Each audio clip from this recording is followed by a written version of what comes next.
We often admire people's successes, but never take the time to explore their challenges. Talk to Lady brings out the inside stories of the peaks and valleys of our daily struggles. A weekly show that features people and stories from all walks of life. I probably don't look like I chopped cotton or picked cotton, but I did. And now this is a $500,000 probably home, up to $500,000 home. You'll hear success stories from rags to riches that will inspire you to aspire to be great. Be the first to know, only on LSTV1. Hello viewers, welcome to LSTV1, and this is your Talk to Lady show coming to you live on LSTV1. And today, every guest is special to me, but this one is another special guest coming on LSTV on the Talk to Lady show. Stay tuned, don't go anywhere to be inspired. Today I have Mr. Sarjo Barrow. Sarjo, welcome to Talk to Lady show. Thank you, Lady. Thank you for having me. You're welcome. For starters, who is Sarjo Barrow? Let's go into the background from the beginning. Where are you from, schools you attended, things like that.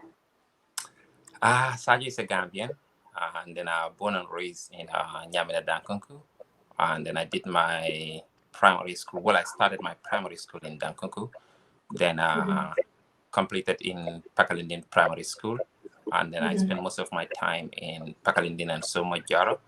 I went to Pakalindin Junior Secondary School, and then I started at Nasir, and then my mom got moved back to LRR again, so I continued grade 11 at Tahir. When I graduated, then I moved to the Combos, and then I only spent about a year at Gambia College before I left the Gambia in 03, I believe. Yeah, 03, came to the US, and then for further education, and then graduated at John Jay with my bachelor's, and then I proceeded to Western Michigan, and then Cooley Law in 2013. I graduated with my Juris Doctorate, and then since then I've been practicing. Oh wow! Okay, taking you back to the Gambia during your school days back in the Gambia. Were you active in sports, or what were some of the activities that you were active in? Wow. I think primary school, other than PE, going to play soccer, I don't think I'm part of any clubs to see. The only thing, like in 7th grade, I was very much interested in Boy Scouts, so I actually joined that and then become like a patrol leader, I believe. Yeah. So from grade 7 to grade 9, I was very, very active in Gambia Scout, specifically Masakonko Scout. I think that's the only official school organization I was part of. But most of my participation, even in high school, when it comes to debate and stuff like this, that's what I do. But like extracurricular, after school, I play soccer a lot in Pakalindin. We do that. I don't think I was any good, but I just play for fun. What the opportunity that they do in the street? Yeah. What's your best childhood memory that you can remember, if there is any? I think there is a lot, but fondly, I would say spending summer holidays with my grannies and then my uncles in Dankonko, because I get to spend more time with kids that I grew up with, and then we're in the same, the club days back in the days, early 90s. So those are my best memories. And then the idea that, I am away from my parents, that's curfew, enforced curfew and whatnot. I felt like a little bit at liberty because I'm with the grannies. So I think those were my best memories. It's in Dankonko, to be honest. Yeah. I see. Okay. When you migrated from the Gambia, West Africa, or moved from Gambia to the US to pursue higher education, how was that transition like for you? Well, I think the first few months was confusing, to say the least. Yeah, it was really confusing, and then a huge change in terms of weather, atmosphere. Like born and raised in the Gambia. The only time you get to go indoors is when it's nighttime, right? In the morning, you open the door, everyone is expected to be outside. You do your daily activities, whether it's in the compound or in the neighborhood. So when I first came here, and then I arrived during winter, and then everyone is indoors, and then I have to spend the whole day indoors.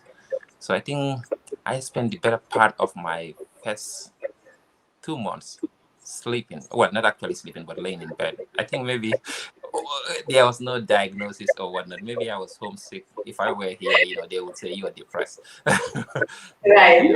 in bed, and then even though I lived at a place where I was very much welcomed, and then I have good mentorship over there, but the environment was a little bit new to me, so I had to adapt.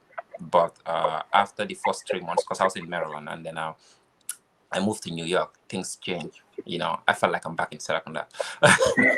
So, and Yes. then, lucky for me, my cousin was there, Sarjo, and then I was living with him, and then so it became a family environment because we are back at the Gambia College, and I spend most of the time, inside his dome. So that kind of felt home to me. And then there were so many Gambians, you get to go see them, and then that makes things a little bit better. And then that transition. Life is still difficult, but it's get much better knowing that you have familiar faces and then familiar surroundings. Right. Makes sense. I've noticed that throughout your college career or education, you are on the Dean's list, which is a big deal. Can you elaborate on that? Yeah, because I think, well, I work hard. This is what like people are different. Since in high school, junior high, Mhm. I am very competitive. I compete with myself, but most importantly, my elder sister Cardi, she is such a pace setter, and then you have to follow what she did. From we used to call her, the not gifted family member. Naturally, we believe that she wasn't talented, but she worked so hard, and then she comes with all A's. And then for the rest of us, we take it for granted. We just believe that we are naturally, a little bit brighter. We could remember things, better than her. We don't have to struggle. We don't study much, and then we do well Right. at work. And then the trend she set the pace, so you cannot afford to, fall below that, because otherwise they will tell you have no excuse. You are Right. just naturally intelligent. You don't work hard. And then she's not. She's working hard and getting those grades. So that desire was there. She's the eldest. We try to come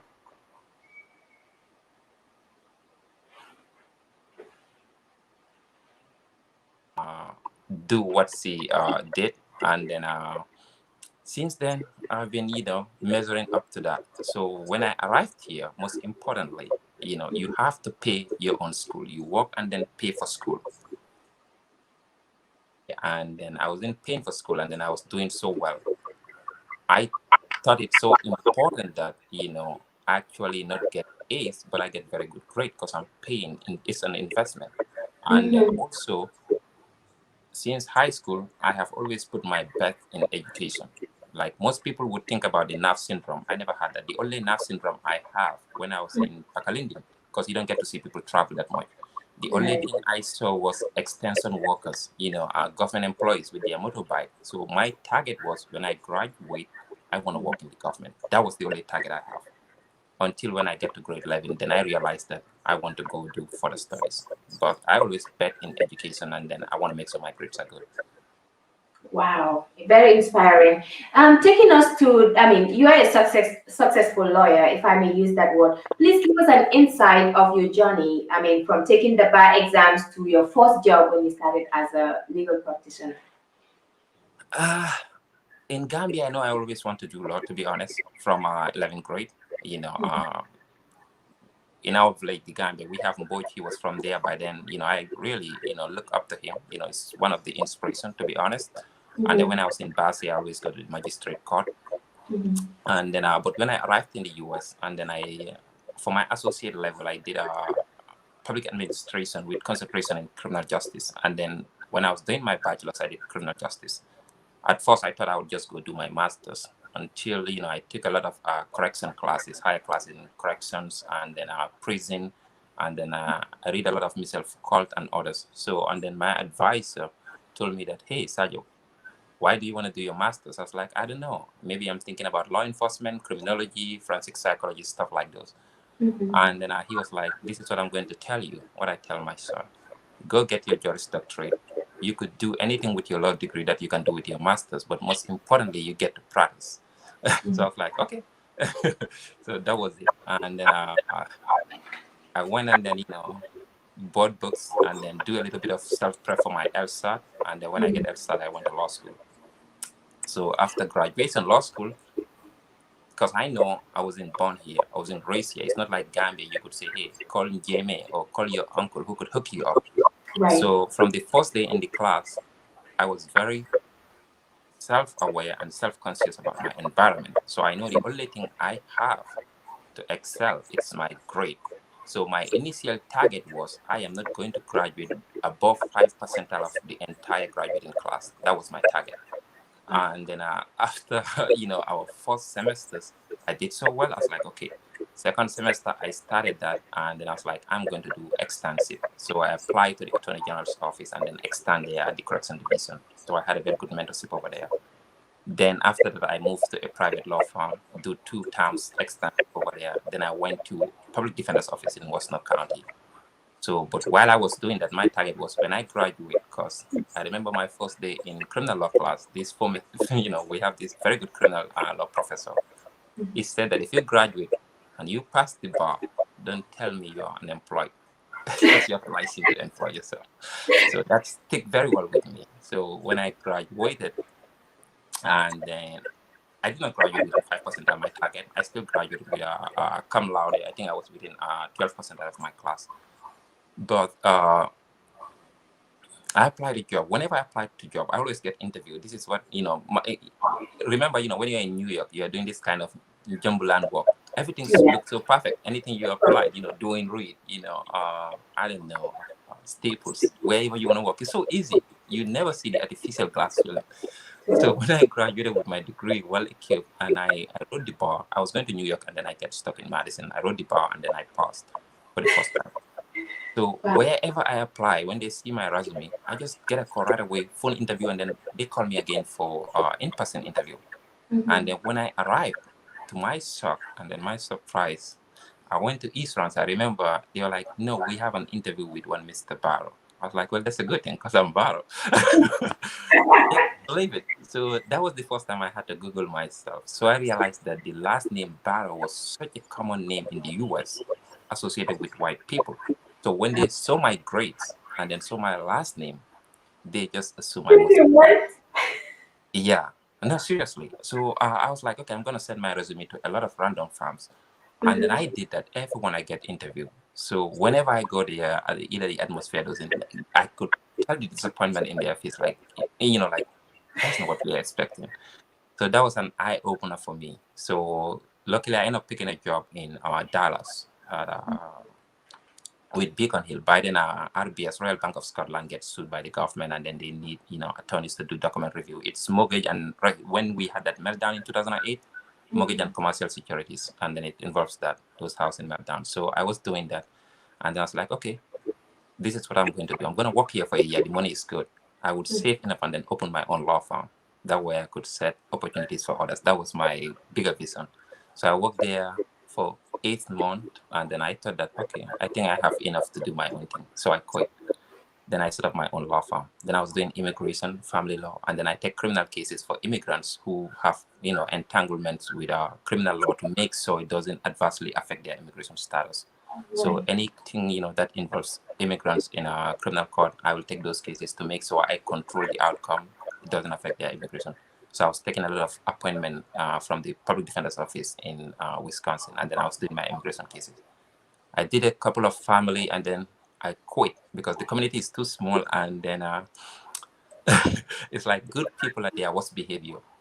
That's when I know I don't want to do family law. It's so messy and nasty. People just want to get at each other. And then the ones I did, my mistake was it involves everybody in the community. If you go to the mosque, you meet the other person, like they don't understand you're doing your job. And then, so I get out of that business.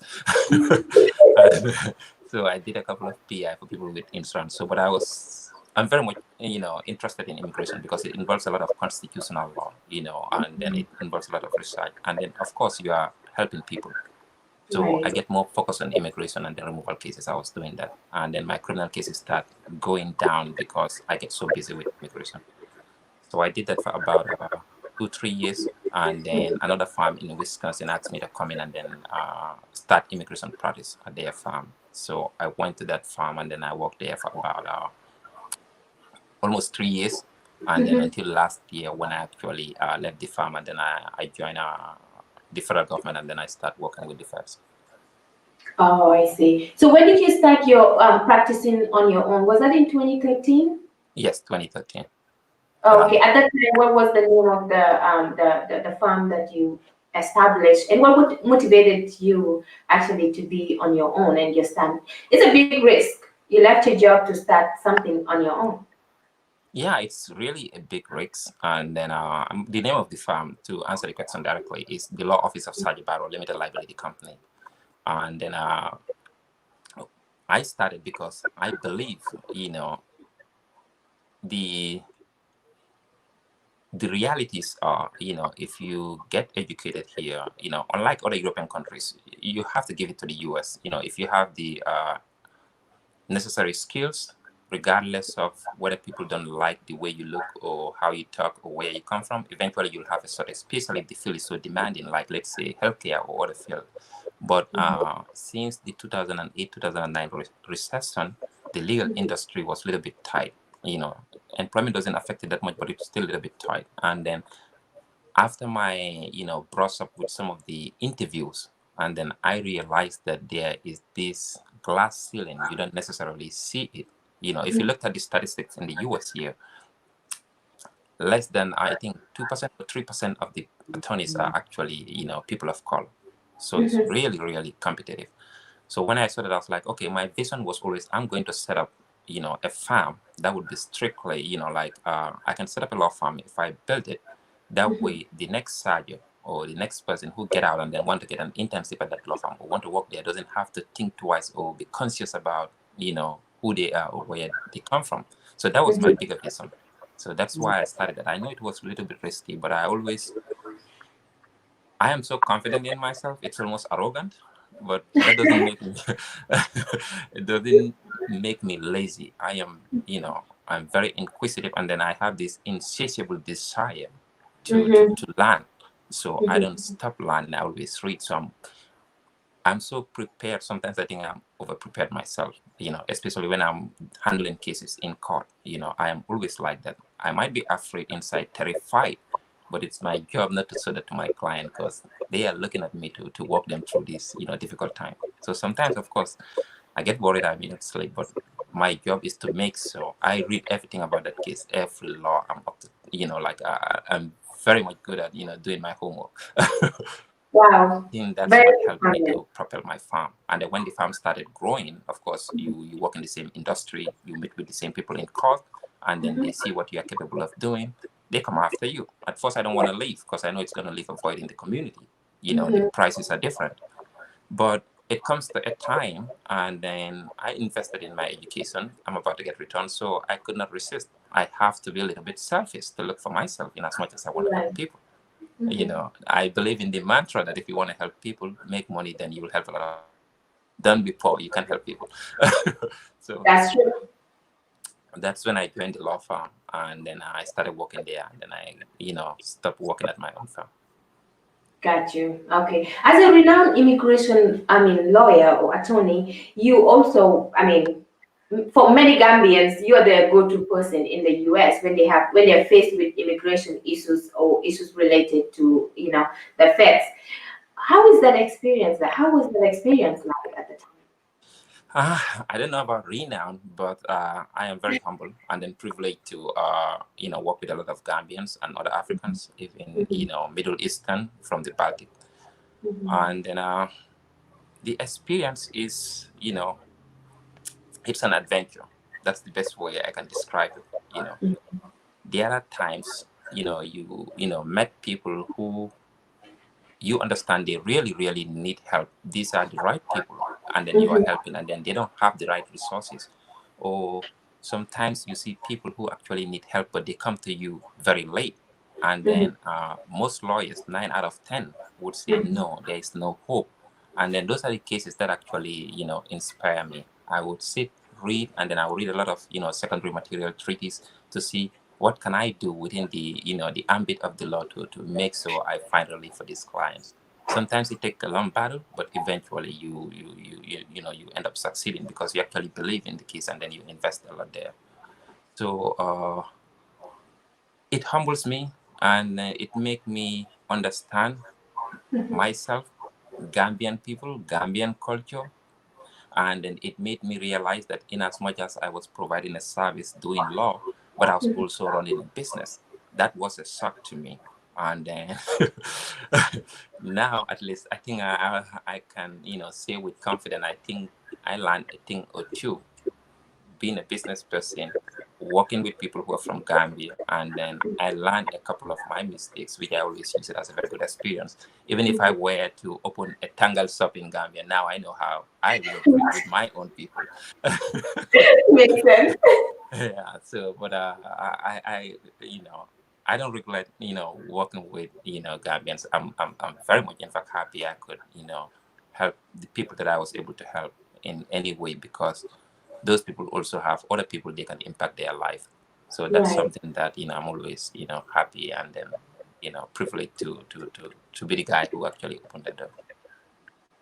Wow, amazing. I mean, I've also seen, I call it a pro bono service because I've seen you active on Facebook on several occasions or platform regarding matters to deportation proceedings and steps to take in order, it's steps to take to follow in case you're going through the same thing or things are happening. Those are free services or advices you were offering, which other people would charge for it because it's a valid information and is important, it's rich. But you were offering that on Facebook, and people were actually learning a lot from it. How would you say? What was the perception in the Gambian community? Like, how did the people receive it behind the scene? Were you getting a lot of calls, people asking you, and things like that? Yes, when I was in private practice, my phone never shut up. It kept ringing, and to the point that it became annoying to people I live with. And then I can remember fondly, some of my family will tell me, "You get married, you're working in private, your wife will divorce you within a week or two." Because my phone never shut up. And then people are calling. These are people you met them at the gente, if there's a date, or at the mosque, so you can't just turn them away. And then if something happened, it's the same community, you receive emails and text letter response for these people. So I cannot disassociate myself. And then since I'm providing a service, and then I'm aware. And then what I came to realize too, when I started my practice, about overwhelmingly majority of the Gambian people that have removal orders or that have a mishap with immigration, it's not because they don't have genuine claims or legitimate ways of getting papers, but because of misinformation and then missteps. They slip on their rights. And then a lot of these things could have been changed if they actually listen or seek the right help. But we follow this mantra. You come, everyone is in the Bronx, you just follow what others are doing. You don't ask around, you just believe in whatever they tells you.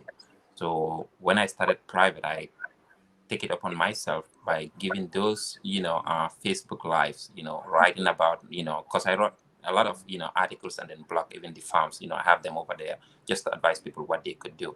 Because I felt like that would help me alleviate some of the problem in the community.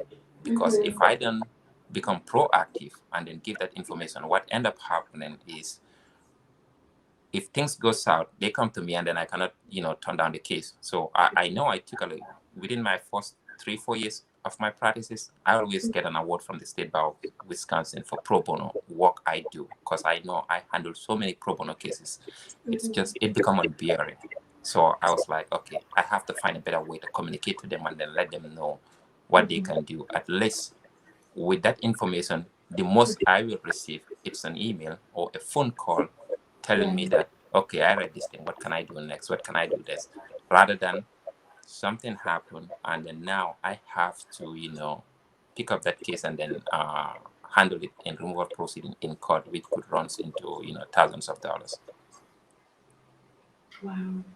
Well, coming to in late 2019, I believe that's when you left the legal practice that you were doing, or the work that you were doing, and decided to join the Department of Homeland Security as an attorney, of course, I believe. Can you share what motivated the move? What was the reason behind the move?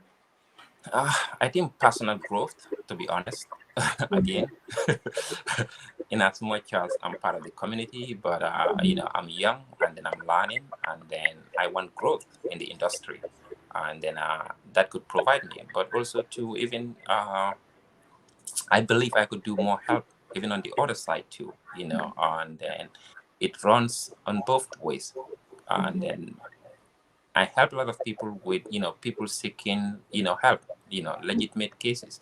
So working with the department too, I'm also a lawyer. Some of my work is, I know like depending on, the climate right now, the atmosphere, people look at it differently. But if you work there, you understand how important the job is, some of the things you do, and then things that involve, national securities and others. So to be able to be a guardian and then make sure there is, honor system in the process, and then people who deserve help got it. And then those that pose dangers to us, to make sure they don't get to us, that's really, really, humbling. And then I think it's a pride too, I guess, in some way. So, but when I went to law school, I know I always want to grow, and then I would follow wherever growth is. And then I know now it's a different thing because I have to sever myself from the community. I cannot Right. advise anyone on anything. So those calls, it was difficult for the first few months for people to understand or accept that, no, I cannot talk to you, I cannot advise you. Right. It's like Right. going to the police, telling them that, I'm thinking about At stealing. this What do I time. do? So I was telling them that, I can't do that now, in as much as that's painful, but I know that is good for me in the long run, and it would be good for my family. And then I can also do, if it is good for me, I'll be able to help my community in the future in some other way. But I have to do what, works for me and then my family. And then I'm glad I took that decision. Wow. Good. Does your role as an attorney with the DHS involve prosecuting? Yes, that's what I do. Okay. How do you reconcile defending reconcile defending to now prosecuting? I mean, the same people that you were helping or putting a smile on or putting them out of trouble or trying to put them to the right path, but now in turn your job role has changed. How do you reconcile those two? Yeah, the definition of my job changed, but the purpose remained the same. It's just the same kind of, two sides of the same coin. And Mhm. then I am not an obstacle to someone. My job is to make sure and then help those who, are eligible and qualify for a benefit. Got it. So that's what people have to look at it. I only looked at the law the same way when I was in a private practice. I looked at the same law and then make sure, those I am helping qualify for the relief, they seek. And then here too, in as much as I'm prosecuting, I make sure, my job is not to stand in front of anyone from getting anything. To the contrary, it is to make sure whoever is eligible for what, they will get that. So just to make sure the law is followed. Got you. You mentioned that you're happy with the move or the new role that you got right now. Can I ask, did you miss practicing on your own? Do you miss it at any point? Sit down and be like, oh, I missed this part of my job when I was practicing on my own. Do you? And yes, because the freedom in terms of, and control.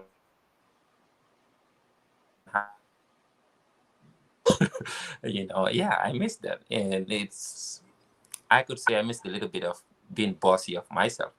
I'm the boss of me when I was doing private. But now I follow a guideline, a set of rules. There is Mhm. someone that I'm answerable to. So it's a little bit different. It is challenging, but I learned to be comfortable at being uncomfortable. So that's a good thing. That's the keyword, yeah. Yeah. Taking you back to 2017, after the impasse in the Gambia, Gambians were scheduled to be deported from Europe to Europe, US, and other countries back to the Gambia. You were very vocal as in all the media houses, if I may. They invite you to talk about immigration deportation, like I mentioned earlier. Please share with us this experience. What did you learn from that? I mean, because I know probably you might not be very Mhm. associated with many Gambians, especially in Europe or other areas. But during this impasse or this deportation period, I'm sure you have came across a lot of contact with a lot of people. And like you mentioned earlier, you now know, you learn from your mistake and how to deal with our own people, the Gambia, of course. Can you share a bit of light about what is that one thing that stood out, or that one thing that you would always reflect back on and say, oh wow, I never knew this was going to happen or this will happen? What did you learn from it? Well, let me put this thing, because I'm here in my personal capacity and I'm speaking in my personal capacity, nothing to do with, what I do at work. So I want people to understand that. Right. And then when I was in private back in 2016, 17, it was coming. It's even before the whole, mass removal started in 2017, I always knew, I seen it as a ticking time bomb. And then the problem is a lot of people, that have final order of removal, we get comfortable and then not do anything about it, because it depends on, what is happening or the climate of immigration at the time. So we just have this laissez-faire attitude. Oh, no. Europe, so we are so casual about it instead of actually doing something about it. And then before the whole, hula baloo started, I worked with some people. I helped them actually write about this thing, that it should be coming. People should start doing something about it. Some people actually do something about it, and then they help themselves. But others just sit on their right until, it hit them. From a legal standpoint, I wasn't surprised, but from as a Gambian, and then the hard part is you see some people, they're here for a very long time, and then with their families, and then even the idea that, you are going home and then leaving your family here could be troubling. Sometimes you have to think that way. But it is what it is. That's the law, and then I understand that. And then there are a lot of people who actually, it doesn't mean, because here is, most Gambians, I cannot speak for everyone. Most Gambians, their mistakes is or are, you come here, you are not in status, or you went out of status, and then or you apply for a relief, you abandon it, and then the case go to court, you end up having a removal order, meaning now you have a final order of removal, they can remove you. Some of them, they have kids here, family, who could actually help them, regularize their status. But some of it might involve just temporarily leaving the country and come back, or it may not even involve that. But the problem is most of them don't understand that, or they don't know. Or we all have this old belief, oh no, so if you go back to Gambia, don't you? And then I worked with a lot of Hispanic community when I was in the private practice. A lot of them, I did, if people could recall, in 2014, there was what they call the unlawful provisional waiver that Obama signed into law. It actually allowed people to do certain waiver applications here without actually leaving the country. Once that is done, but to honor the system, because it's an honor system, immigration, you temporarily exit, you do your medical at the embassy over there, you take your visa and come back. It takes you less than 2-3 weeks. I did that with a lot of, the Hispanic community. Only 2 Gambians had, followed my advice to do the same thing, and then they came back. The rest, most of them are jittery. They don't want to do it. They think, it's a setup. And then by the time they realize, when it becomes so real, a lot of them went. Now you trigger a lot of other areas of the law. So the question is not whether they can come back, but it is, do you have the resources to pay for a lawyer? Because half of this thing now, the moment you are effectively out, you need a lawyer to come back. And then if you are lucky, some of these things run into, thousands of, dollars. You're talking about at least a case like that, $7,000 to $10,000. So if you're in Gambia not generating income, where would you get that income to come back? So you might end up getting stuck there for a very long time. So that is the problem. Some of the mistake we could have changed it if I know this is a difficult conversation even in the community, but like the realities are, we could have, it's just attitudinal change. Guns are the days where you just sit on your right. Now you have to be proactive. And that's not just for the US. Every country, if people understand, the world is a global village, but every nation is moving towards a nationalistic point of view. So wherever you live, you have to make sure, your papers are okay. Makes sense. Let's switch gears now to our constitution, the Gambia constitution, because I do know that the constitutional review was here, or the CRC was here in Seattle, and you were part of those people that flew out of state just to be part of that session, and you actually did contributed. What were some of the recommendations that you gave to the committee? And because I've seen a video where you were speaking, and how was it received in your own view? Well, I flew because I thought it's a once in a lifetime opportunity to be part of a constitutional development. And then I think the major points when I went there, my concerns were what we saw transpired in the Gambia, even from independence, but most importantly, the last regime under President Gambia, ex-President Gambia, and then we can learn a thing or two. So for me, I think the points that I drive in, I want them to have emolument clause, just like the US has, where no president or no public official could accept a gift of more than $25. Anything more than that must be automatically surrendered to the state. There should be no committee checking it whether there's an interest. It should just be by law. Anything more than $25, you take it, it comes to the state, or you just refuse it, period. Because whatever trip you are taking, they are not giving you that money because of you. They're giving to you because they see the office. And then the other thing was the death penalty, in as much as, because I understand that I worked through my extensive program. I know death penalty is very, very expensive. I read through it, even, research in Philly. The money it costs for the government to put someone on death row is far more than it costs them to put them life without parole. So I think Gambia could benefit from that. And then the other thing that I mentioned was that the term limit. I believe that we should have a term limit in Gambia, and then 2-term limit the presidents. And then I also believe that the entire provision of the Constitution should have been entrenched. That way they don't just change it willy-nilly. It has to come back to referendum. And then as the society become more diverse, it would be difficult to change something to favor one group. That was my concern. And then most importantly, the right of prisoners, And then I believe that prisoners, in as much as they should have a diminished right when they're in prison because of certain violation, but the moment you serve your time and then it's completed, your civil rights should be restored, civil liberties right away. Like they should be able to vote. They don't need to do anything, to at least go through a process to reinstate those civil rights. So those are the things. Fortunately, the death penalty was scrapped. I was happy. And then we still have a term limit, but there's a lot to be done in the Constitution. I still support it. It's far better than what we have right now currently. But I think the National Assembly should at least interrogate that Constitution, at least, impact some of the needed changes that we think ought to be there. If they can't, but let's still pass it, and then it's going to be a work in progress.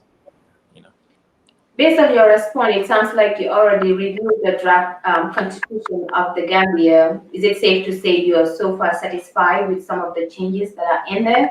Or do you think there's some things that needs to be added or removed? Based on your own opinion. I support the draft. I'm content to some extent, and then not necessarily some of the views might be personal. People would say, we can agree or disagree on certain areas, but I looked at it from contemporary constitution in the world, not just my opinion, but some of the things that I believe. Like, for instance, I get so angry when I saw on Facebook, burglars coming to people's homes, sleeping, and then, burglarizing. I wish some of this money, I wish our police in Gambia could be so empowered, to do a lot of patrol to stop a lot of these things. But in as much as, I am pro, prosecution, I still believe that our criminal justice system needs a lot of reform. The Constitution doesn't explicitly, this draft Constitution doesn't explicitly give the presumption of bail for any application. So in Africa, what behooves me, people go to court and then someone who never committed any offense, first-time offender, and then we believe in the presumption of innocence. It could even be a misdemeanor, whatever. And then they were like, oh no, don't grant bail. They're going to tamper with witness. The entire country is interrelated. What are you talking about? If that is the standard, no one should get bail. So some of those things should be in the Constitution. Give them the benefit of the doubt. If they do something stupid, revoke the bail. But at least there should be that presumption. And I believe that, no excessive bail or fine should be imposed on anyone. And then there should be a presumption of bail on each offense with certain exception where, aggravating factor, let's say, you get charged with first degree murder in Gambia, because murder, we still have the common law murder in Gambia. We don't have degrees of murder. So I think they should, at least structure those things. If you're someone who has a violent past, a conviction for assault or something that is, with GBH, great bodily harm, there should be a presumption that bail should be denied unless you could prove by client convincing evidence that you're not a danger to the society, which is a high standard. Well, okay, we'll give you the benefit of the doubt, but you are someone who already get convicted before, so we can't give you those kind of doubt. But I think there is a lot to be, to be done in terms of criminal justice reform in Gambia. Trials taking too long. So those are some of the things I want the Constitution. We have speedy trial in the draft. I like those things. There's a lot of good provision when it comes to the Bill of Rights. I'm very much impressed, and then it spell it out. But I still believe the National Assembly should do a lot in terms of, reviewing and still add some protection, or at least let them get to work. Their work is to make legislation. And then the unfortunate part in Gambia is like we get stuck between two walls. Back in the Jauras, we have a parliamentary system of government where the MPs are the ministers. So the MPs, they actually drafted legislation where that's why we call them member bill, this kind of thing, if the government is doing it. So if you want to do your own bill that doesn't come from the executive, it becomes private member bill. 94 happened, we become like a Republican, form of government, just like the US. Legislature is completely different and separate from the executive. And then fundamental to that, it's their job to make laws. But we are still stuck in the old thing because we vote people to National Assembly who can't write or they cannot draft anything. So they have to rely on the executive, the AG chambers, to write their laws. Well, boo-hoo, you don't expect the executive to make laws that doesn't support their policies. So they're not going to do anything. So, but there is no excuse to that. My point is, if we want this, I want this draft to pass, but National Assembly should tighten their belts. What they could do, you approve the money that the country used, the budget. It's like, you can do bondi. Why don't you make so before you get things out, you put your house in order? Okay, look, we are going to allocate X amount of dollars for National Assembly, professional, fund, whatever. Hire a bunch of lawyers, experts in other area, governance and whatnot. Since you cannot give like an aid to every assembly member like we do here, like every assembly member have an aide or chief of staff. So make sure you have like a professional office in National Assembly where you would employ government, procurement specialists. You have one or two, and then you have economic specialists, and then you have, like, say, 3 or 4 lawyers in constitution and drafting. So that way, every member of the National Assembly, you don't actually have to be able to write. Even if you in your local language, you have an idea, go to that office, tell them, look, I am thinking about making, selling cigarette to minors illegal. Can you help me draft that, and then I'll have my people sponsor it? It doesn't have to pass, but at least we know you do something about it. You don't need for the legislature to do. So, but sometimes Gambia needs you. We need to take you back. no. Do you see yourself, Mr. Barrow, opening your own practice again? I don't know. Anything is possible, but I'm very much comfortable and happy where I'm at right now. I understand that, but do you see yourself opening your law practice in the Gambia? Gambia, yes, and whether it will be law practice or whether it will be pro bono service, but I want to do some work in Gambia. Before, I always wanted to open my own farm in the Gambia before I moved to the government federal, before my thinking changed. And then my plans were, okay, if I open, I'll give an opportunity to a lot of younger people to have internship opportunities. Because what I have realized at the University of the Gambia, like 30-year law students, it's so difficult to have placements for them in law firms. I tried in the past, to have, young people that I saw talent in, encourage them to do internship. It's almost impossible. So I think, for me, if the government could do anything like the AG Chamber specifically, and then the Gambian Bar Association, they should come up with this plan where all judges should have clerks, like law school. Bring them, like do it. You're not paying for them. It's internship, Every, magistrate should have at least 2 clerks. And then high court judges, you have research, like people who graduated from law school. Here we call judicial clerkship. They pay for those things. The National Assembly should create, and then it help the judges' cases move fast. They do their memorandums and whatnot. And Supreme Court too. AG chambers should have, openings for, internship for young people. and then the private bar too. But the problem with Gambia, the private bar, we follow too much the English common law system of practice. For instance, the whole when I was in Gambia, I thought that was that was it. That's how it's supposed to be done. Like this whole chamber, Game chamber, Sarjo chamber. We all have our chamber. You could see like an office. We have 5 lawyers there, but we are not in the same law firm.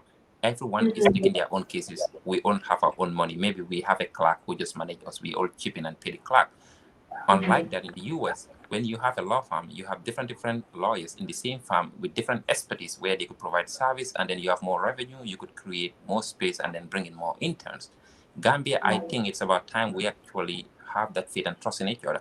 You cannot be a general practitioner because the thing is, you are alone, solo practitioner. You want to be jack of all trades. I understand that our jurisprudence is not well developed. If you do well, you'll be able to do everything.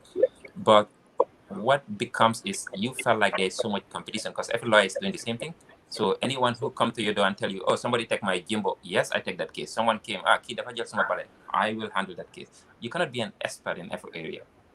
Find a niche, regardless of how many practitioners you find. If you find a niche, you dedicate yourself to that one area or 2 area, you'll become a subject matter expertise in that area, and people will seek you. You don't have to seek them. So they have to understand that, and then you don't have to do everything. But more importantly, come together, form law firms, partnerships, where you go to ABC firms, you have 10 lawyers there, you create more space for other people. I think that's where we need to move to, rather than everyone doing your own thing independently.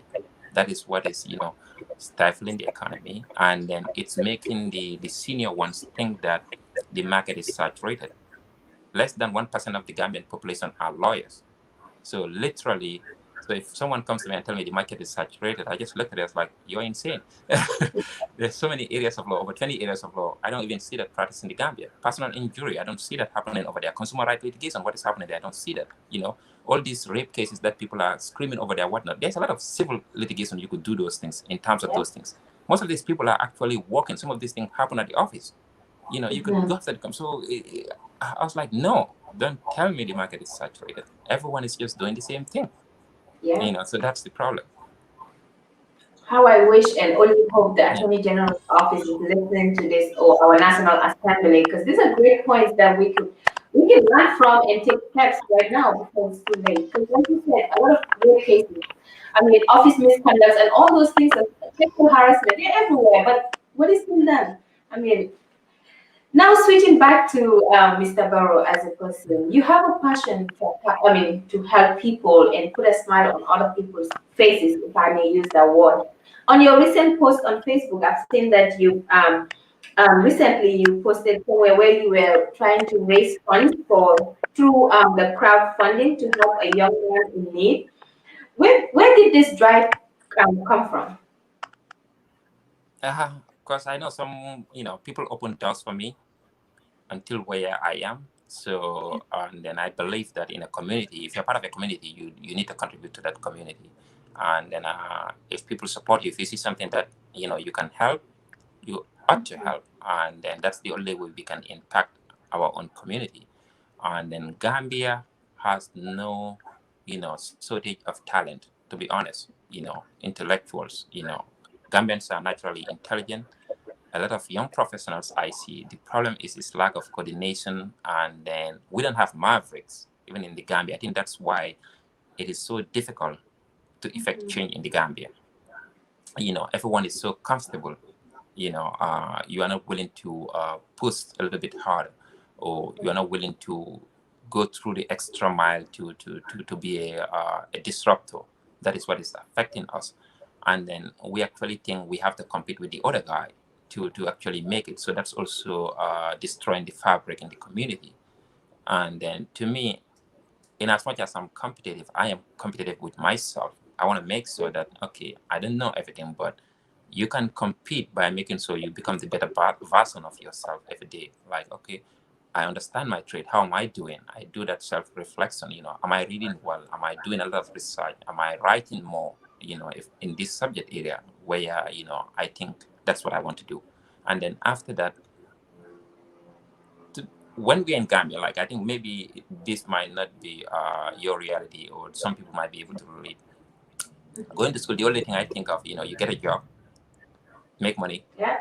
and then help yourself, your family. That's how I was thinking growing up in Gambia, because the community was not set up in such a way that you can understand you have to impact your community.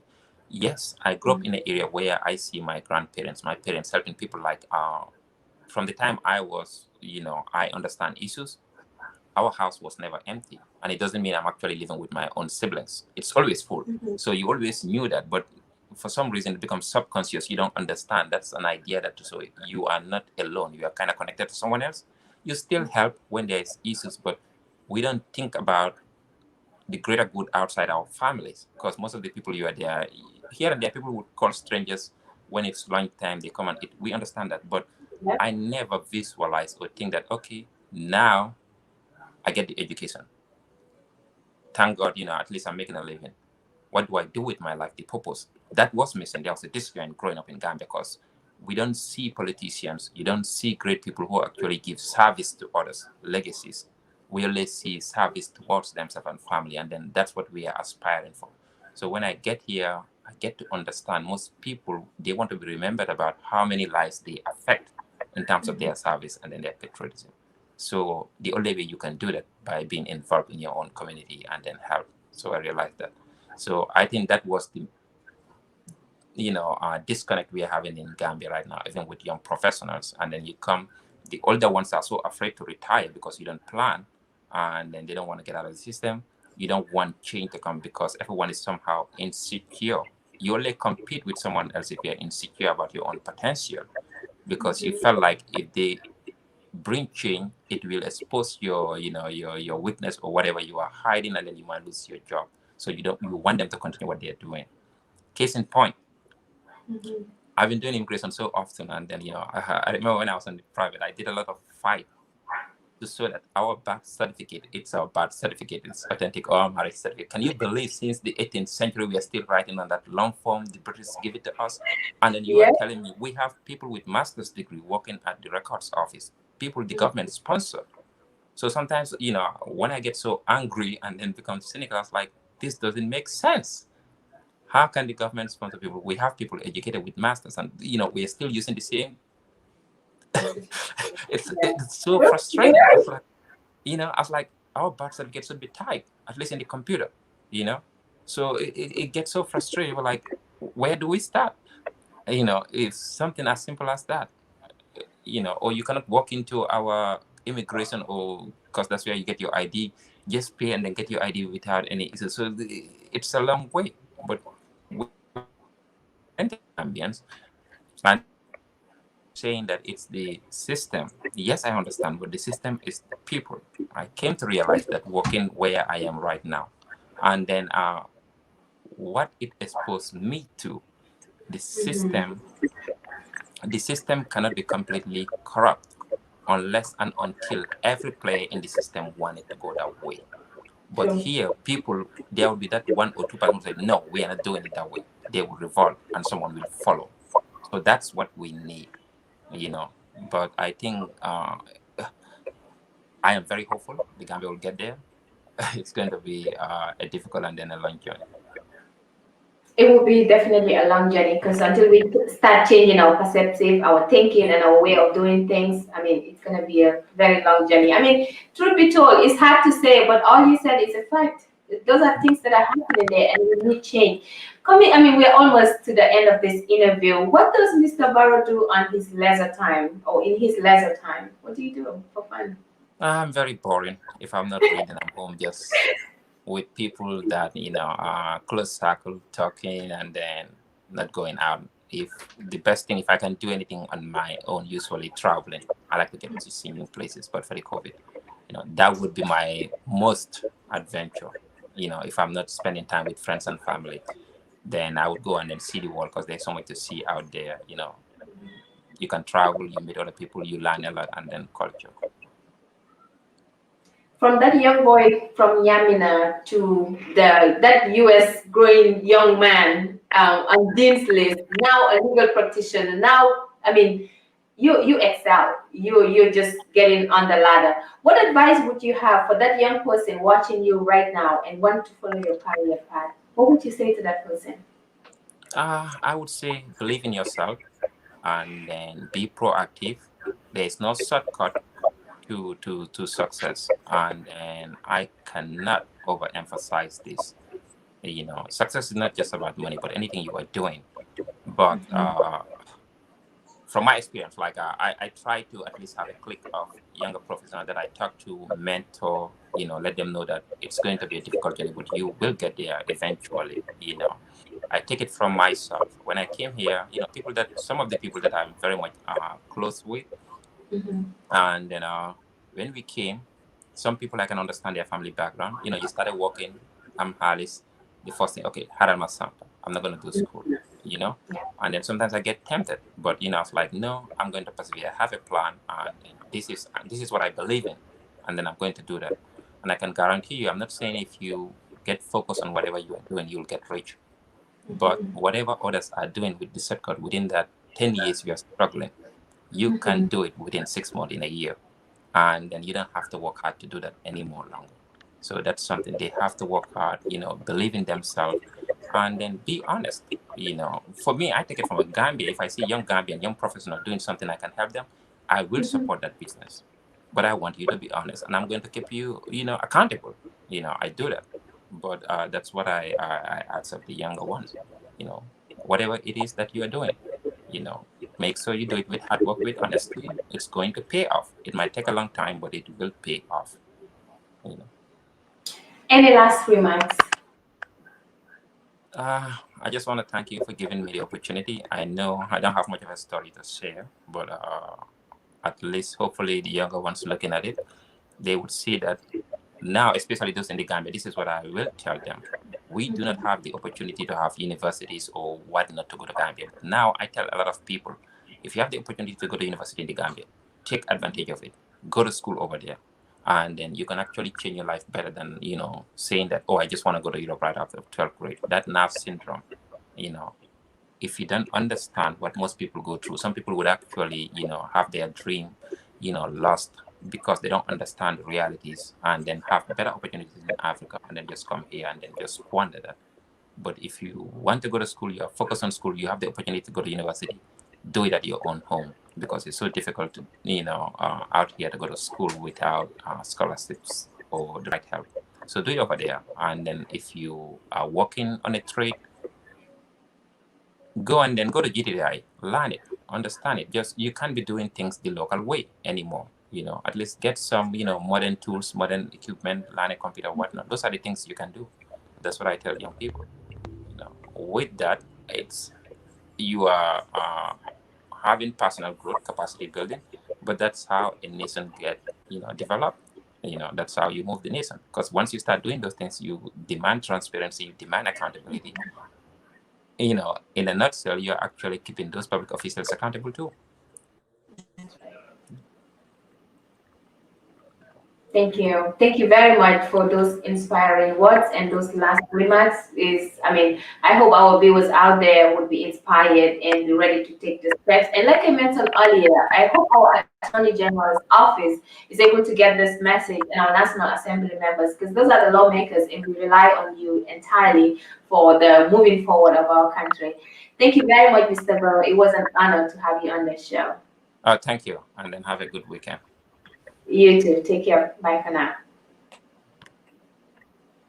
That was Mr. Barrow, a legal practitioner and attorney, of course, which doesn't need much presentation or introduction, because most of the Gambian community know him. But for the benefit of all those viewers that do not know who he is, he has a rich background, like you heard from him, and he, of course, resides in the US right now and work for the feds now, but he has a legal background as an attorney and practice law. But then again, it's your Talk to Lady show. Until I come your way next, please do not forget to follow our page on Facebook and subscribe to our channel on YouTube, LSTV1 on YouTube, as well as Instagram and on our Facebook page. This is your Talk to Lady show. Until I come your way again, you take care and bye for now. Stay safe. Thank you. We often admire people's successes, but never take the time to explore their challenges. Talk to Lady brings out the inside stories of the peaks and valleys of our daily struggles. A weekly show that features people and stories from all walks of life. I probably don't look like I chopped cotton or picked cotton, but I did. And now this is a $500,000 problem at home, up to $500,000 home. You'll hear success stories from rags to riches that will inspire you to aspire to be great. Be the first to know, only on LSTV 1.